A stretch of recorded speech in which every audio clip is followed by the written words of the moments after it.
Hello दोस्तों, स्वागत है आपका अपने यूट्यूब चैनल पर। आज के वीडियो में हम बताने वाले हैं आपको कक्षा 9वीं वार्षिक परीक्षा 2023 आपका विषय गणित का बिल्कुल 100% रियल पेपर। जी हाँ दोस्तों, गणित का बिल्कुल 100% रियल पेपर आ चुका है मेरे पास और पूरे पेपर की मैं फोटो खींचकर ले आया हूँ। ठीक है, कक्षा 9वीं वार्षिक परीक्षा 2023 विषय गणित, ठीक है, सब्जेक्ट मैथ, आपका बिल्कुल 100% रियल पेपर मेरे पास आ चुका है। ठीक है, रियल पेपर जो है मेरे पास आ चुका है और आज की वीडियो में हम आपको पूरा पेपर बताएंगे। ठीक है, तो वीडियो को लास्ट तक देखें। ठीक है, वीडियो को बिना स्किप करें लास्ट तक देखें, क्योंकि पूरा पेपर हम आपको इसी वीडियो में बताएंगे। ठीक है, इसी वीडियो में पूरा पेपर हम आपको बताएंगे सेट ए। ठीक है, आपका देख लीजिए, ये जो है आपका सेट ए है। ठीक है, वार्षिक परीक्षा 2023 कक्षा 9वीं। ठीक है, सेट ए जो है मेरे पास आ चुका है। पूरा पेपर हम आपको बताने वाले हैं। सबसे पहले वीडियो शुरू करने से पहले ये देख लीजिए, पूरे पेपर की मैं फोटो खींच कर ले आया हूँ और ये आपका इंग्लिश वर्जन में भी है, इंग्लिश में भी है। ठीक है, तो देख लीजिए, मैं पूरे पेपर की जो फोटो खींच कर लेकर आ गया हूँ। ठीक है, और पूरा पेपर मैं आपको बताऊंगा। ये देख लीजिए, प्रश्न एक है, सही विकल्प चुनकर लिखिए। ठीक है, तो पूरे पेपर की जो है मेरे पास फोटो आ चुकी है। ये देख लीजिए, प्रश्न 6, 7, फिर 8, 9, 10, 11, फिर देख लीजिए पूरा जो है पेपर मेरे पास आ चुका है और पूरे पेपर की जो है मैं फोटो खींच कर ले आऊँ और आज मैं पूरा पेपर आपको बताऊंगा। ठीक है, ये देख लीजिए, प्रश्न 23 तक आपके सभी प्रश्न जो है देख लीजिए। तो वीडियो को लास्ट तक देखें। ठीक है, वीडियो को लाइक कर दें। हम आपके लिए मेहनत करके जो है बिल्कुल रियल पेपर लेकर आए हैं और आपको जो है इस वीडियो में सभी प्रश्नों के उत्तर भी हम बताएंगे आपको। ठीक है, सभी प्रश्नों के उत्तर भी बताएंगे। ठीक है, सभी प्रश्नों के क्या बताएंगे, उत्तर। ठीक है, कक्षा 9वीं वार्षिक परीक्षा, वीडियो को ज़्यादा से ज़्यादा शेयर करें। ठीक है, तो चलिए बिना देरी करे हम शुरू करते हैं वीडियो को और देखते हैं आपका बिल्कुल 100% क्या पूरा रियल पेपर। ठीक है, तो देख लीजिए, ये यहाँ पर जो है प्रश्न क्रमांक 1 है। प्रश्न क्रमांक 1 क्या है, प्रत्येक परिमेय संख्या है, तो आपको क्या लगा देना है, एक वास्तविक संख्या। ठीक है, एक वास्तविक संख्या आपको लगा देना है। ठीक है, शून्य बहुपद का शून्यक है। ठीक है, तो शून्य बहुपद का शून्य क्या होता है, तो आपको क्या लिख देना है, कोई वास्तविक संख्या। ठीक है, कोई वास्तविक संख्या लिख देनी है। ठीक है, फिर मूल बिंदु के निर्देशांक क्या होते हैं, तो मूल बिंदु के निर्देशांक होते हैं 0 और 0। ठीक है, शून्य और शून्य। फिर इसके बाद जो है दो संख्याओं का योग 25 व अंतर 5 है तो भी संख्याएं हैं। ठीक है, तो देखिए, दो संख्याएं हैं जिनका योग जो है 25 है, मतलब उन दोनों संख्याओं को जोड़ेंगे तो 25 आएगा और उनका अंतर कितना है, 5 है। ठीक है, तो वो संख्याएं कौन सी होंगी, आपको 15 और 10 लगा देना है। ठीक है, क्या लगा देना है, 15 और 10, क्योंकि देखिए 15 और 10 को जोड़ेंगे तो क्या आ जाएगा, 25 आ जाएगा और 15 में से जब हम 10 घटाएंगे तो क्या आ जाएगा, 5 आ जाएगा। ठीक है, इसके बाद जो है इसमें जो है एक ऑप्शन 20 और 5 भी है। अगर हम 20 और 5 को जोड़ेंगे तो 25 आ जाएगा, लेकिन जब हम 20 में से 5 को घटाएंगे तो कितना आएगा, 15 आएगा। ठीक है, ऐसे ही जो है 12 और 13 है, 13 और 12 को जोड़ेंगे तो 25 आएगा, लेकिन जब 13 में से 12 को घटाएंगे तो क्या आएगा, 1 आएगा। ठीक है, फिर इसके बाद जो है अगला क्वेश्चन हम देख लेते हैं। थेल्स निम्नलिखित देश का वासी था, तो आपको क्या लगा देना है, थेल्स जो है, तो इसका उत्तर आपको क्या लगा देना है, जो थेल्स था वो मिस्र और थेल्स मिस्र और बेबीलोनिया दोनों का वासी था। तो आपको उत्तर ए और बी दोनों लगा देना है। ठीक है, ए और बी दोनों। ठीक है, समकोण त्रिभुज में सबसे बड़ी भुजा होती है, तो जो समकोण त्रिभुज होता है उसमें सबसे बड़ी भुजा कौन सी होती है, तो आपको क्या लगा देना है, कर्ण लगा देना है। ठीक है, समकोण त्रिभुज में जो सबसे बड़ी भुजा होती है वो होती है कर्ण। ये होता है क्या, लंब, ये होता है आधार और ये होती है कर्ण। ठीक है, तो ये वाली जो भुजा होती है ये सबसे बड़ी होती है। ठीक है, तो सी नंबर का उत्तर आपको लगा देना है क्या, कर्ण। ठीक है, ये आपका सेट ए है। ठीक है, 942 सेट ए। अभी इसका जो है आपको इंग्लिश में भी दिया गया है। ठीक है, तो इंग्लिश में देख लीजिए, इंग्लिश मीडियम वाले छात्र देख लीजिए। ठीक है, ये जो आपका पेपर है, इन सभी के उत्तर जो हमने अभी हिंदी में बता दिए हैं, तो आप देख लीजिएगा। ठीक है, अभी हम चलते हैं और देखते हैं प्रश्न क्रमांक 2। ठीक है, प्रश्न क्रमांक 2 देख लीजिए, ये जो है दिया है, रिक्त स्थानों की पूर्ति कीजिए। ठीक है, रिक्त स्थानों की पूर्ति कीजिए। ठीक है, सबसे पहला क्वेश्चन है, सबसे छोटी प्राकृत संख्या है। क्वेश्चन है, सबसे छोटी प्राकृत संख्या है, तो सबसे छोटी प्राकृत संख्या कौन सी होती है, एक आपको लगा देना है। ठीक है, बहुपद में चर की घात सदैव क्या होती है, तो आपको क्या लगा देना है, एक लगा देना है। ठीक है, बहुपद में जो चर होता है उसकी घात क्या होती है, एक होती है। ठीक है, और फिर जो है दोनों अक्षों के कटान बिंदु को खालिस्तान कहते हैं, तो दोनों अक्षों के कटान बिंदु को मूल बिंदु कहते हैं। ठीक है, मूल बिंदु आपको उत्तर में लगा देना है। जब किसी समीकरण निकाय का कोई हल नहीं होता तब निकाय खालिस्तान निकाय कहलाता है, तो जब जो है कोई हल नहीं होता तो उसका उस निकाय को कहते हैं क्या, तो आपको उत्तर में क्या लिख देना है, जब किसी समीकरण निकाय का कोई हल नहीं होता तब निकाय असंगत निकाय कहलाता है। ठीक है, आपको क्या लगा देना है, असंगत। ठीक है, असंगत निकाय कहलाता है। ठीक है, फिर इसके बाद अगला है, पिरामिड का आधार खालिस्तान होता है, तो जो पिरामिड होता है उसका आधार क्या होता है, तो उत्तर में आपको क्या लगा देना है, कोई भी बहुभुज। ठीक है, उत्तर में आपको क्या लगा देना है, कोई भी बहुभुज, कोई भी, ठीक है, बहुभुज। ठीक है, कोई भी बहुभुज। ठीक है, कोई भी बहुभुज। ठीक है, आपको उत्तर लगा देना है। ठीक है, फिर इसके बाद अगला है, समकोण त्रिभुज की सबसे बड़ी भुजा, तो समकोण त्रिभुज की सबसे बड़ी भुजा कौन सी होती है, तो आपको वो लगा देना है क्या, समकोण त्रिभुज होता है उसकी सबसे बड़ी भुजा होती है आधार कर्ण। ठीक है, आपको उत्तर क्या लगा देना है, कारण। फिर इसके बाद ये जो है इंग्लिश में दिए गए हैं, ठीक है, फिल इन द ब्लैंक्स, तो इनको आप देख लीजिए। इन सभी के उत्तर जो हैं हमने ऊपर बता दिए हैं, ठीक है। इसके बाद जो है सही जोड़ी बनाएं, ठीक है, प्रश्न 3 है सही जोड़ी बनाएं, ठीक है। इसमें स्तंभ आ और स्तंभ बा दिए हैं, ठीक है। 6 नंबर का ये आपका प्रश्न है, ठीक है। 6 जो है सही जोड़ी है, ठीक है। तो इनका भी इनके उत्तर हम आपको बता देते हैं, ठीक है। तो देख लीजिए 0.1, तो 0.1 का आपको किससे मिला देना है, 1/10 से, ठीक है। फिर इसके बाद जो है बहुपद x धन 1 का शून्यक, तो इसका आपको मिला देना है किससे, ऋण 1 से, ठीक है। फिर प्रांत डोमेन, तो प्रांत डोमेन का आपको लगा देना है, तो प्रांत डोमेन का आपको लगा देना है किससे, x अक्ष से, ठीक है, x निर्देशांक से, ठीक है। फिर इसके बाद जो है चौथा है रेखाएं संपाती हों, तो देख लीजिए इसका आपको लगा देना क्या, अनंत हल, ठीक है। रेखाएं संपाती हों तो अनंत अनंततः अनेक हल, ठीक है।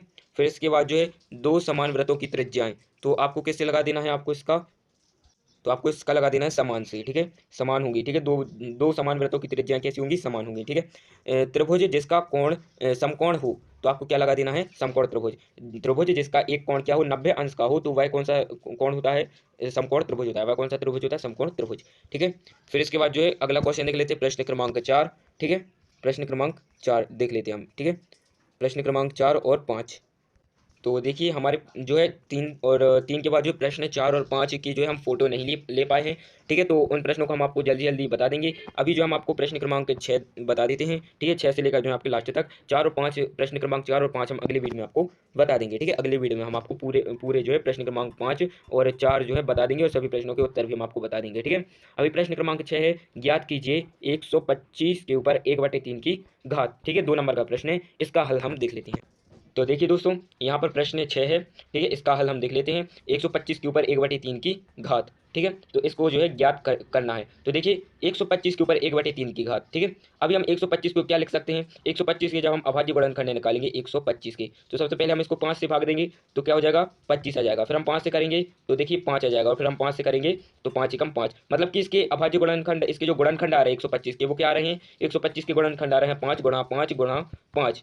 अब 5 गुणा 5 गुणा 5, ठीक है, क्या आ रहे हैं इसके गुणनखंड है, ठीक है, 5 गुणित 5 अब हम देखिए यहाँ पर कितने बार 5 है, गुणा में 3 बार, तो हम इसको क्या लिख सकते हैं, 5 के ऊपर 3 की घात, ऐसा लिख सकते हैं, ठीक है। तो उसी प्रकार जो यहाँ पर देखिए 125 को हमने 5 के ऊपर 3 की घात लिख दिया है, ठीक है, और 1/3 की घात है तो 1/3 की घात। अब देखिए 5 के ऊपर 3 की घात, और यहाँ पर देखिए 1/3 की घात। अभी देखिए 3 से ये 3 कट जाएंगे, ठीक है। तो 5 के ऊपर क्या बचा, 5 के ऊपर 1 की घात बची, मतलब 5 के ऊपर 1 की घात बराबर क्या हो जाएगा, 5 हो जाएगा। तो इसके बाद जो है आपको क्या लिख देना है, अतः 125 के ऊपर 1/3 की घात का अभीष्ट मान बराबर 5 आपको लिख देना है। तो ये हो जाएगा इसका हल, ठीक है। तो आपको इस प्रकार से जो है प्रश्न क्रमांक 6 को हल करना है।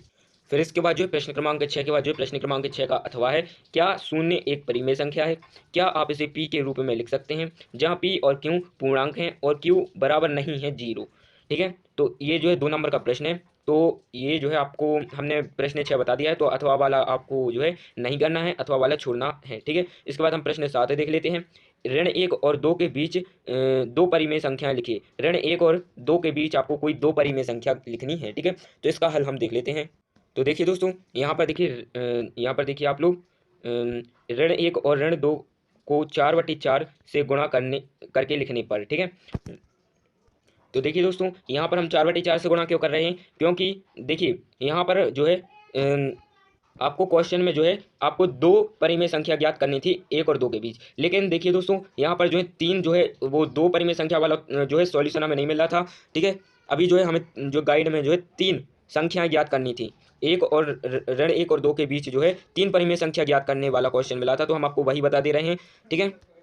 देखिए क्या करना है आपको, जितनी भी आपको परिमेय संख्या ज्ञात करनी है, जैसे इसमें जो है 3 ज्ञात करनी है परिमेय संख्या, तो आपको क्या करना है, 3 में 1 जोड़ देना है। अब 3 में 1 जोड़ेंगे तो कितना आ जाएगा, 4, तो 4 बटे हम क्या लिख देंगे, 4, तो 4 को हम 4/4 लिख दिया, ठीक है। तो इससे गुणा करने पर, ठीक है, अभी ऋण 1 और ऋण 2 में जो है 4/4 से गुणा करने पर, अभी आपको समझ में आ गया कि हम 4/4 से गुणा क्यों कर रहे हैं, क्योंकि हम जो 3 संख्या ज्ञात कर रहे हैं, तो 3 संख्याओं में 1 हमें जोड़ना पड़ता है, तो आ जाएगा 4, तो 4 को 4/4 से गुणा करने पर, ठीक है, इन दोनों संख्याओं में 4/4 से गुणा करके जो है लिखने पर, अभी ऋण 1 में हम 4/4 से गुणा करेंगे तो क्या आ जाएगा, ऋण 4/4, ठीक है। और जब हम ऋण 2 में जो है 4/4 का गुणा करेंगे तो क्या आ जाएगा, 2 दूनी दो चौके 8, ठीक है, और 2 के बटे में 1 था तो 4 का गुणा 1 से हुआ तो हो जाएगा 4, ऋण 8/4। तो आप देखिए ऋण 4 के बाद क्या आता है, ऋण 5 बट, ठीक है, ऋण 4/4 के बाद ऋण 5/4, ऋण 6/4 और ऋण 7/4 और फिर ऋण 8/4, ठीक है। तो इनके बीच की 2 संख्याएं ये होंगी, 3 संख्याएं ये होंगी। तो आपको इस प्रकार से जो है प्रश्न को हल करना है। और इसका जो आप अथवा वाला भी देख लीजिए,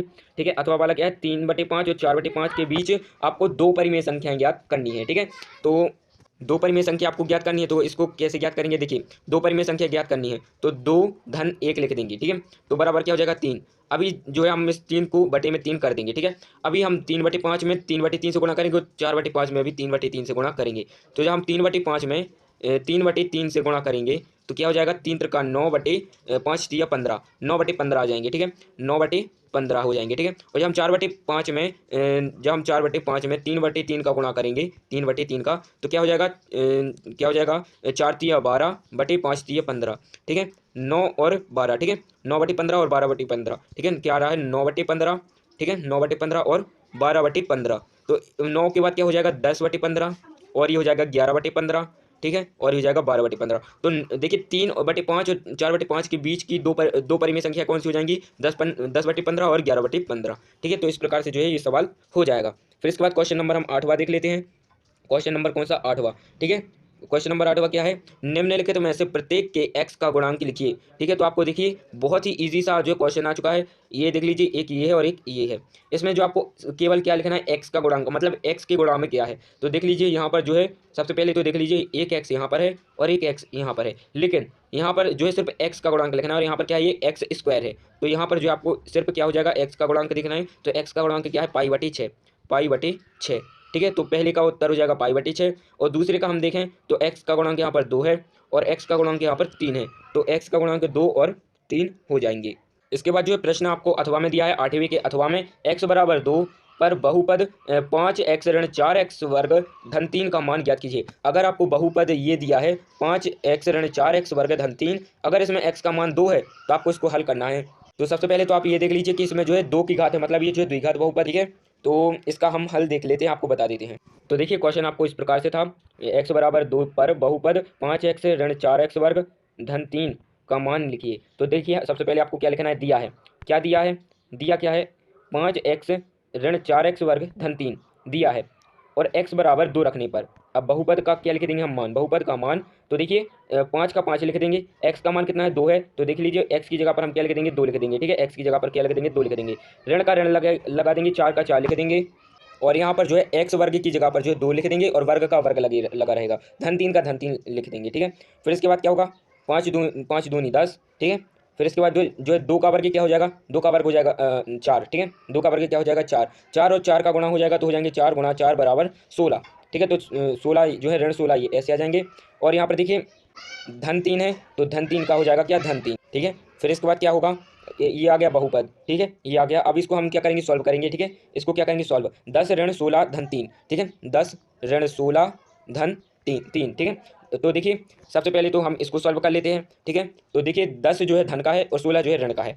अभी 16 में से जो है 10 घट सकते हैं, लेकिन जो है 10 में से 16 कैसे घटेंगे, तो सबसे पहले हम क्या करेंगे, 10 ऋण 16, ठीक है, इनको करेंगे। तो देख लीजिए पहले तो हम जो है ये 10 प्लस का है, ठीक है, प्लस का रहता है तो हम जो है चिन्ह नहीं लगाते, ठीक है। बाकी 10 क्या है, प्लस का है और 16 क्या है, माइनस का। तो क्या करेंगे, प्लस और माइनस का क्या हो जाता है, माइनस, ठीक है। धन और ऋण का क्या हो जाता है, ऋण, मतलब घटेंगे। 16 में से 10 गए, कितने बचे, 6। अभी देखिए 10 बड़ा है कि 16 बड़ा है, 16 बड़ा है, ठीक है, 16 क्या है, बड़ा है, 16 बड़ा है, ठीक है।